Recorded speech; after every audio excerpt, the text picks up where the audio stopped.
Cordial saludo. Hoy tenemos el gusto de presentarle la tarea número 2 dentro de la reparación social a víctimas de la violencia y derechos humanos, un tema de gran importancia para la construcción de paz y la reconciliación en nuestro país y en el mundo. Nuestro grupo está conformado por el suscrito Albert Enrique Gómez Ustaris, por Olga Lucía Jaime Rueda, por Heidi Juliana Naranjo Pamplona, por Angie Paola Pérez Morano y por Luz Marina Rueda Rueda. Bienvenidos. A manera introductoria podríamos indicar que los derechos humanos son la base para que podamos vivir en libre, en paz, con justicia, con dignidad. Sin embargo, la violación de estos derechos deja profundas huellas y dolor en los individuos, la familia, el colectivo, la sociedad y por ende son difíciles de superar, como es el caso de la dictadura de Chile, que se asemeja al conflicto armado que llevamos por muchos años en Colombia. Este trabajo precisamente busca darle respuesta a unas preguntas planteadas en la guía, ¿sí? Para saber cuál fue el origen de la dictadura de Chile, cuáles fueron las consecuencias, cuáles fueron los derechos humanos violados y reflexionar un poco sobre la atención de las víctimas y las consecuencias psicológicas que sufrieron cada una de las personas sobrevivientes a esa dictadura. Bueno, dando respuesta a la primera pregunta, que es la definición de los derechos humanos, podríamos decir, según Barreto Tapia 2015, página 22, que los derechos humanos se entienden como el conjunto de principios universales que reconocen la dignidad inherente a todo ser humano, independientemente de su condición social, cultural, política o económica.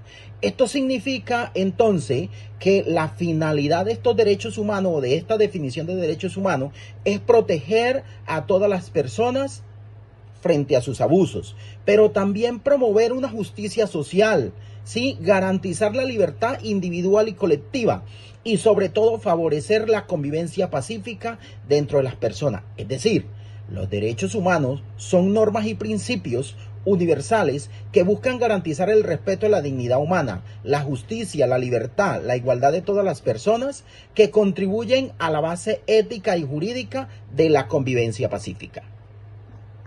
Dando respuesta a la segunda pregunta que habla de los supuestos ideológicos de los derechos humanos, podríamos indicar entonces que se pueden dividir de dos maneras. La primera es un fundamento ético y filosófico y la segunda son unos principios políticos y jurídicos. Dentro de los fundamentos éticos y filosóficos podríamos relacionar la universalidad, que está o garantiza que ninguna persona quede excluida, lo cual es esencial para que se hagan efectivos y se le dé legitimidad a los derechos humanos. También podríamos decir que son inherentes a la dignidad humana, ya que la dignidad humana es la base de todos los derechos para el respeto de las personas. Son indivisibles e interdependientes, ya que los derechos humanos están conformados por un sistema en el cual se cobijan los derechos civiles, los derechos políticos, económicos, sociales, culturales y los que van surgiendo a través del desarrollo de la sociedad.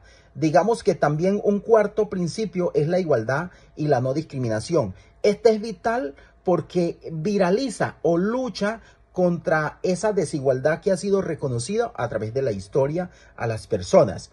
Y digamos que tienen un carácter histórico y político porque nos parece que reconocen los derechos humanos que son dinámicos, producto de las luchas sociales y por lo tanto siguen una constante evolución como evoluciona la sociedad. Digamos que con respecto al carácter de responsabilidad del Estado, podríamos decir que este principio deja claro que los gobiernos no solo deben abstenerse de violar los derechos humanos, sino también de crear condiciones que lo hagan efectivo y repararlo a las víctimas cuando sea necesario. También tenemos el principio de la progresividad, que consiste o nos recuerda que siempre hay nuevos desafíos sociales y tecnológicos y que eso exige ampliar y actualizar de manera permanente los derechos humanos.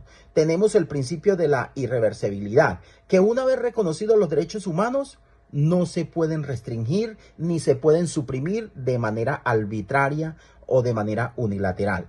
Digamos que también estos derechos humanos garantizan una participación ciudadana, ya que nos muestra cómo son de esencial el Estado, ¿sí? Y cómo es esencial también la colectividad para la cual va dirigida esos derechos humanos y ellos cómo pueden garantizar también esa participación ciudadana. Y por último, digamos que estos derechos humanos garantizan la justicia y la paz como una finalidad esencial. Digamos que este principio de los derechos humanos no es solo un fin en sí mismo, sino que son medios para construir sociedades más armónicas, equitativas, relevantes y sobre todo que vivan en paz y en convivencia pacífica. Bueno, con respecto a la tercera pregunta que nos indica cuáles fueron las infracciones a los derechos humanos durante la dictadura militar chilena entre 1973 y 1990, podríamos indicar entonces que en Chile se produjo una violación sistemática de esos derechos humanos, incluyendo la tortura, la desaparición forzada, el exilio, la represión política y dejando profundas secuelas en las víctimas y en la sociedad. Digamos que estas infracciones nos muestran cómo un Estado se convierte en el principal violador de los derechos humanos, que también debería protegerlos, y evidencia la importancia de la memoria histórica y los procesos de reparación. Con respecto a la desaparición forzada, fueron miles de personas que fueron detenidas y desaparecidas sin que su familia conozcan hoy en día qué fue lo que sucedió con ella. Con respecto a la tortura sistemática, el Estado lo convierte en un mecanismo de represión institucionalizado para reprimir a las víctimas y que no pudieran hablar. También hubo ejecuciones extrajudiciales. Durante los primeros años de la dictadura, las ejecuciones fueron muchas. Sí, hubo fusilamiento y fueron frecuentes y así se pudo consolidar el poder del presidente chileno. Con respecto al exilio, que es la cuarta, digamos, infracción de derechos humanos fuerte, miles de chilenos debieron abandonar el país debido a la persecución política, viéndose obligados a rehacer sus vidas en el extranjero.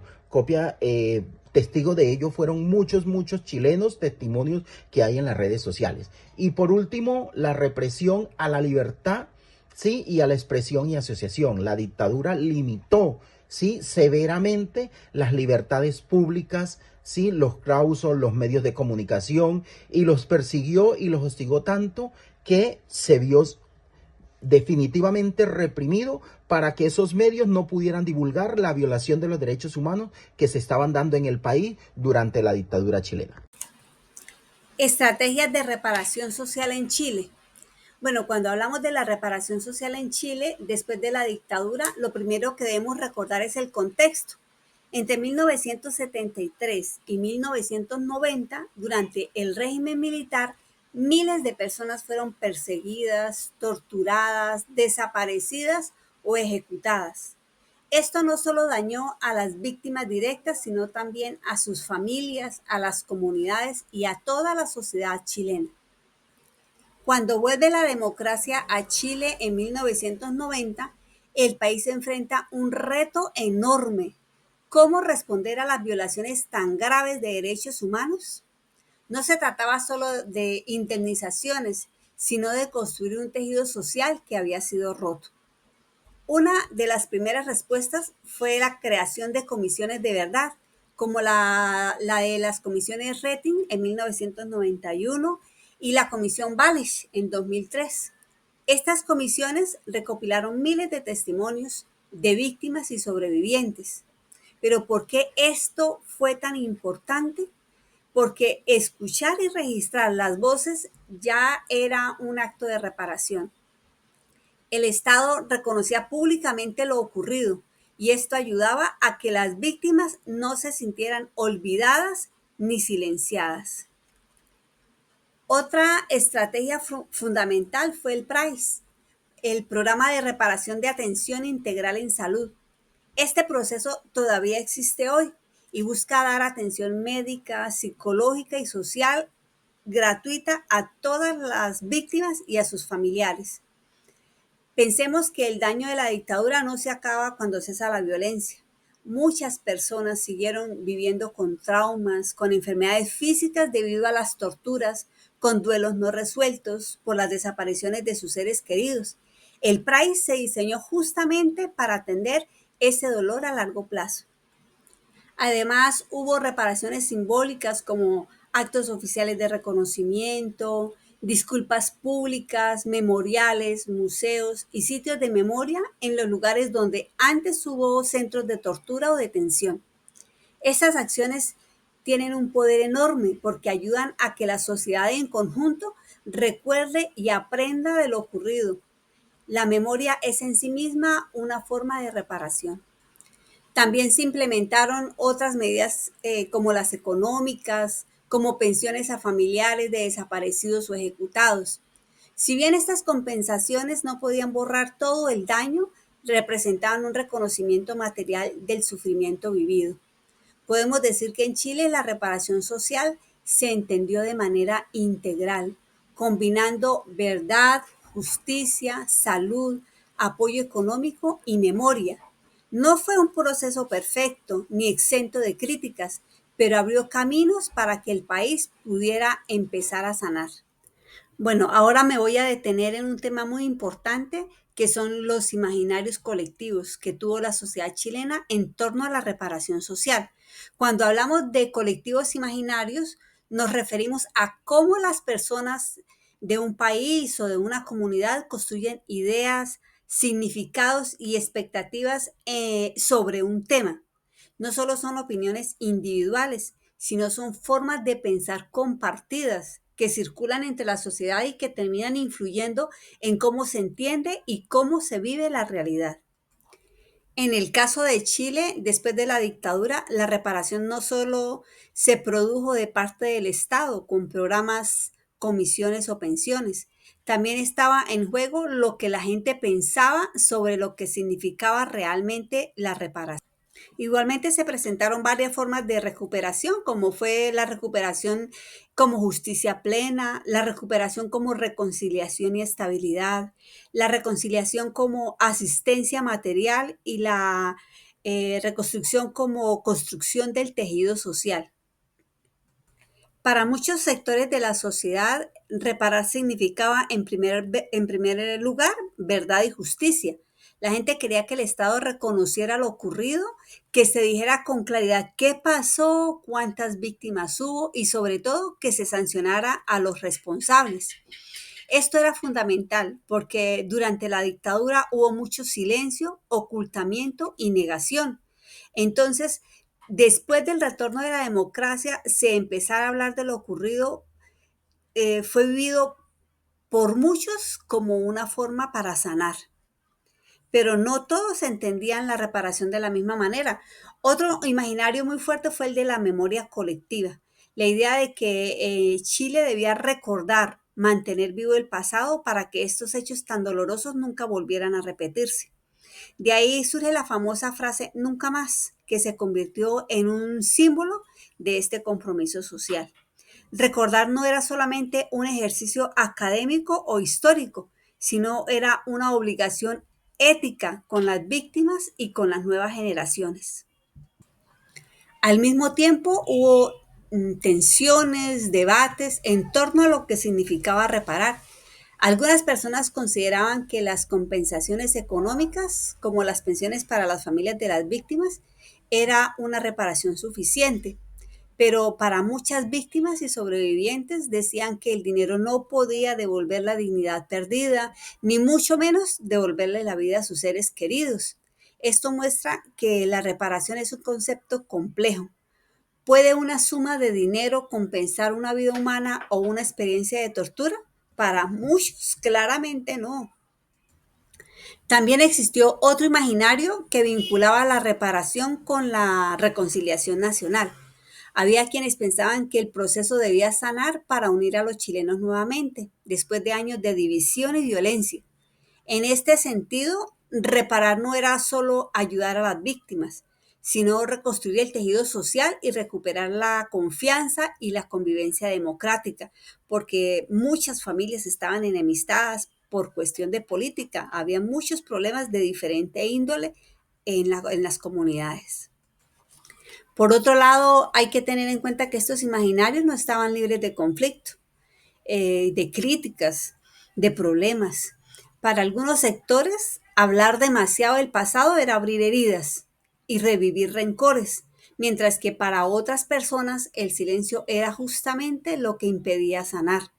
Así que había tensión entre quienes buscaban cerrar rápidamente y quienes insistían en la reparación, que la reparación necesitaba tiempo, memoria y un proceso profundo de verdad. Pensemos también en los espacios de memoria. Para muchas personas, la existencia de museos, memoriales y sitios de recuerdo era esencial porque ayudaban a construir un imaginario compartido. El de lo ocurrido, el que lo que había ocurrido no debía olvidarse. Estos espacios no eran solo para las víctimas, sino para toda la sociedad, especialmente para los jóvenes que no vieron directamente la dictadura. Bueno, un punto importante es que los imaginarios colectivos también reflejaban esperanza. Había una visión en que la reparación no solo sanaba heridas, sino que podía fortalecer la democracia hacia el futuro. Es decir, si la sociedad reconocía su historia y aprendía de ella, estaba más preparada para defender los derechos humanos y evitar que esto volviera a suceder. Los imaginarios colectivos de Chile muestran que la reparación no fue entendida como un trámite legal o administrativo, fue vista como un proceso cultural, social y simbólico cargado de significados. Era sanar heridas, reconstruir vínculos y aprender como sociedad. Y aunque hubo tensiones y diferencias y conflictos, lo cierto es que estos imaginarios marcaron profundamente la manera en que los chilenos enfrentaron su pasado y se proyectaron hacia el futuro. Y pues aquí me gustaría dejar una reflexión cuando pensamos en reparación. ¿Solo pensamos en lo que el Estado hace o también en lo que hacemos como sociedad para recordar, reconocer y socializarnos con el futuro? En Chile la experiencia muestra que la reparación no fue solamente por parte del gobierno, la reparación tuvo que involucrarse toda la sociedad. Impacto en los medios de comunicación en los procesos de reparación social. Cuando nosotros hablamos de reparación social, nos referimos a todas aquellas acciones que buscan sanar heridas colectivas, restituir derechos y reconstruir la confianza en sociedades que han vivido situaciones de violencia o exclusión. En este camino, los medios de comunicación no son de todo neutrales. Ellos pueden convertirse en aliados de la reconciliación o por el contrario pueden ser un obstáculo para realizar la reconciliación. Los medios de comunicación manejan impactos positivos e impactos negativos. Entre los negativos, los medios tienen la capacidad de visibilizar a las víctimas y darle uso, algo muy fundamental cuando han sido silenciados durante tantos años. Ellos también cumplen un papel pedagógico, pues ellos ayudan a que la ciudadanía conozca los procesos tanto de justicia verdadera y de reparación. Los medios de comunicación desempeñan un papel fundamental en la sociedad al informar, educar y entretener. Asimismo, como lo dije anteriormente, sea negativo o positivo, ya que nosotros debemos reconocer que los medios pueden en ocasiones revictimizar, estigmatizar o polarizar, por lo que es fundamental un manejo ético y responsable de la información. Para los procesos de reparación social, los medios generan un gran impacto. Es por esto que algunas veces la desinformación o el mal manejo de los datos manipula, empaña o acerta una intencionalidad maliciosa, ya que esto influye en la opinión pública y en los diversos ámbitos de la vida social, logrando un impacto complejo o bidireccional en los procesos de reparación social. Para lograr aplicar una verdadera reparación, nosotros debemos superar las barreras de la discriminación, accediendo a la justicia, haciendo que las personas cambiemos nuestra forma de pensar respecto a la realidad que nos rodea, transformando las dinámicas de exclusión social de una manera equitativa y humana. El papel de los terapeutas y psicólogos en el proceso de reparación social en Chile. Cuando nosotros hablamos de reparación social, nos referimos a cómo una sociedad enfrenta heridas colectivas, especialmente las que dejan la violencia política, la dictadura y otras formas de exclusión. En este camino, los psicólogos y terapeutas son actores fundamentales porque no solamente ayudan a sanar a las personas, sino que también contribuyen a reconstruir un tejido social. En Chile, los profesionales de la salud mental han cumplido varios roles claves, como la atención a las víctimas de la dictadura, el acompañamiento comunitario, memoria y reparación, preparación y resiliencia. Los psicólogos diseñan y evalúan diagnósticos desarrollando estrategias para abordar las diferentes situaciones psicosociales, buscando el fortalecimiento de habilidades sociales, la reconstrucción de confianza, la promoción de la comunicación, la empatía, favoreciendo la exclusión social. Por medio de la atención psicosocial, ya sea individual o colectiva, víctimas de derechos humanos, promoción de la salud mental y reconstrucción o cooperación a la práctica del fortalecimiento de valores morales, a través de redes de ayuda mutua, confianza y solidaridad para poder fomentar la convivencia pacífica, la participación ciudadana y el bien común. Las reparaciones deben diseñarse e implementarse de manera que puedan transformar esas condiciones desiguales e injustas, fomentar la promoción de la salud mental y el bienestar del tejido social, ya que permite que haya una transformación y que se cree espacio de reconciliación. Hola a todos, hoy quiero hablarles sobre lo que Colombia puede aprender de la experiencia chilena en materia de salud mental y derechos humanos. En Chile, después de la dictadura se entendió algo muy importante, que la salud mental y los derechos humanos no pueden tratarse por separado. Van de la mano. No se trata solo de entender a las víctimas, sino también de poder reconocer el desgaste de los equipos de profesionales que la acompañan. Los programas implementados allá nos muestran tres aprendizajes claves. Primero, la importancia de la supervisión clínica. Segundo, la necesidad del autocuidado de los profesionales. Y tercero, la incorporación de una mirada ética, social y política frente a la violencia. Otra gran enseñanza es que la reparación no puede quedarse únicamente en el plano individual. La experiencia chilena demuestra que es necesario fortalecer la memoria histórica, dignificar a las víctimas y garantizar la no repetición a través de políticas públicas firmes y sostenibles. En resumen, Colombia puede tomar como ejemplo esa articulación entre la atención psicológica y el acompañamiento social y el compromiso con la justicia. Solo así podremos avanzar hacia una verdadera reconciliación, donde se reconozca el dolor del pasado, se cuide a quienes acompañan y se construya un futuro con dignidad y sin repetición a la violencia. Bueno, ahora quieres compartirles con ustedes algunas lecciones claves que nos deja esta fase de trabajo, sobre todo para nosotros los psicólogos en formación, especialmente en lo relacionado con la atención a víctimas y sobrevivientes de vulneraciones a los derechos humanos. La primera gran lección es sobre el rol ético y social del psicólogo. No basta con verlo solo como clínicos que aplican técnicas, nuestro rol también es social. Tenemos la responsabilidad de poder reconocer la violencia como una vulneración a los derechos humanos, acompañar a las víctimas y no solamente en su proceso terapéutico, sino también en la búsqueda de verdad, justicia y reparación. La segunda lección está en reconocer el impacto del trauma. El sufrimiento de las víctimas no se queda en solo un plano, sino que puede manifestarse en lo emocional, en el cuerpo, en las relaciones e incluso en lo social. Eso nos exige ser sensibles, respetuosos y muy atentos a la escucha activa, porque cada expresión de dolor es única y merece un abordaje integral. Como tercera enseñanza es la necesidad de cuidar el encuadre terapéutico. Tener claro los roles, los límites y los contratos de trabajo es fundamental. Esto evita caer en burocracias innecesarias o en una excesiva sobrevaloración de la técnica. El verdadero foco debe mantenerse en las necesidades reales de las víctimas y no en los procedimientos en sí mismos. La cuarta lección se relaciona con el autocuidado y la supervisión. Trabajar de manera constante con el dolor y la violencia puede llevar a lo que llamamos traumatización vicaria, es decir, en carne propia la parte del sufrimiento del otro.